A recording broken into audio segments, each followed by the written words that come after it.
मंच पर उपस्थित आदरणीय बहन पद्मा जी और हमारे चैनपुर समाज के प्रधान जी के माध्यम से आज ये कार्यक्रम हुआ है।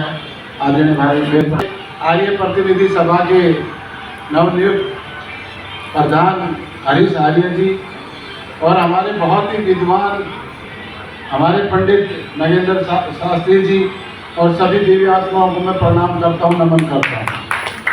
सबसे पहले तो मैं धन्यवाद देता हूँ कि मुझे यहाँ पर यह मंच पर बिठा करके जो सम्मान दिया उसका मैं आभारी हूँ। ऐसे तो पूज्य स्वामी जी के बारे में कोई बताने वाला नहीं है और बहन प्रीति जी ने सही कहा कि 5 मिनट में पूज्य स्वामी जी महाराज को कोई बता नहीं सकता है। उनके लिए तो युग लग जाएंगे उनके बारे में बताने के लिए, लेकिन एक दो बात हम भी आपको शेयर कर सकते हैं। अब बहुत सारे लोग जब बात आती है स्वदेशी की तो एक नाम आता है कि स्वदेशी का आंदोलन महात्मा गांधी ने किया, लेकिन ये बिल्कुल गलत है।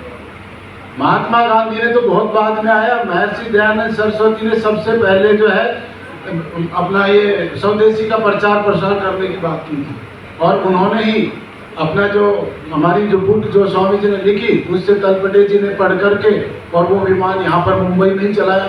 आदरणीय भाई पंडित जी ने हमारे में बताया, नागेश जी ने।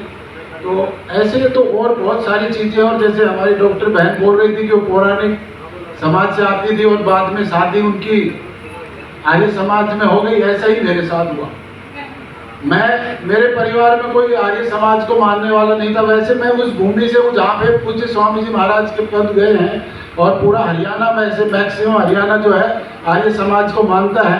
मैं उस भूमि से हूँ, लेकिन हमारा गांव जो है वो नहीं मानता था। लेकिन परमपिता परमात्मा ने मेरी शादी एक ऐसे कट्टर आर्य समाज के परिवार में करा दी और उन्होंने उनके पिताश्री ने मुझे पूज्य स्वामी महाराज के साथ में, स्वामी रामदेव जी के साथ में जोड़ दिया। उस दिन के बाद में जब हम सोचते थे, करते थे, बातें करते रहते थे कि यार ये सत्यार्थ प्रकाश पढ़े, सत्यार्थ प्रकाश पढ़े। तो मैं जब शुरू में पढ़ा, एक दो समय में उसमें गया तो मैंने ये कोई किताब है, मैंने रख दिया उसको, मैंने पढ़ा ही नहीं।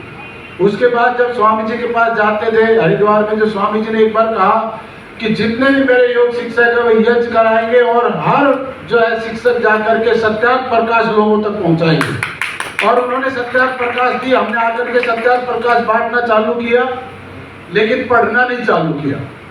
जब फिर मेरे को जब प्रभार मिला, जब मेरे को बोला जाता था आज फलाने व्यक्ति के पास, मंत्री के पास जाना है, आज उस व्यक्ति के पास, IAS ऑफिसर के पास जाना मिलने, तो मेरे कांपनी हो जाती थी उनका नाम लेते ही कि अरे कहाँ जाएंगे, इतने बड़े लोगों से बात कैसे करेंगे। तो मुझे हमारे डॉक्टर जयदीप आर्या जी जो है आर्य समाज से, उन्होंने कहा तो पहले सत्यार्थ प्रकाश पढ़, उसके बाद तेरा सारा डर निकल जाएगा।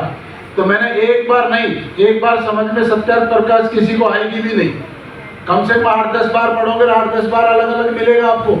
तो मैंने 2-3 बार सत्यार्थ प्रकाश को पढ़ा और उसमें एक बात मेरे को ये समझ में आ गई कि आप जब किसी के पास जाते हो, अपने से बड़े व्यक्ति, जो प्रधानमंत्री क्यों ना हो, यदि आपको उससे कोई काम नहीं लेना है तो आप उसको अपने बराबर समझो। और यदि आप किसी गरीब के व्यक्ति के पास जाते हो लेकिन आपको उससे कुछ लेना है तो आप छोटे बन जाओ। और उस दिन के बाद मैं बताता हूँ, आज मेरे को प्रधानमंत्री क्या कोई किसी को भी मिला दो, मुझे कोई डर नहीं लगता। मैं जाकर के दूसरी पार्टियों के अंदर जा कर के उनकी बुराइयां बोल करके भी आ जाता हूं, मुझे किसी से डर नहीं लगता। ये स्वामी दयानंद सरस्वती की देन है। और ऐसे तो बहुत सारी बातें हैं। अब जब हम ये देते थे सत्यार्थ प्रकाश तो कभी फोटो नहीं खींचते, तो हमने सोचा ठीक है ये प्रचार प्रसार करने की चीजें नहीं, हमें लोगों तक पहुंचाना है। लेकिन कल जब मेरे एक दिमाग में बात आई कि जब तक हम प्रचार प्रसार नहीं करेंगे, कहते हैं जिसका होता है प्रचार उसी का होता है प्रसार। तो कल से मैंने, जब हमारे किसी भी व्यक्ति का जन्मदिन होता है, जो पतंजलि में हो जाए, आर्य समाज का कोई भी हो, तो उसको अगर मैं वहाँ पे होता हूँ तो मैं एक सत्यार्थ प्रकाश उसको देता हूँ। अब मैंने वाइड करना चालू कर दिया। कल भी मैंने ग्रुप में डाला था कि ये सत्यार्थ प्रकाश जब भी किसी का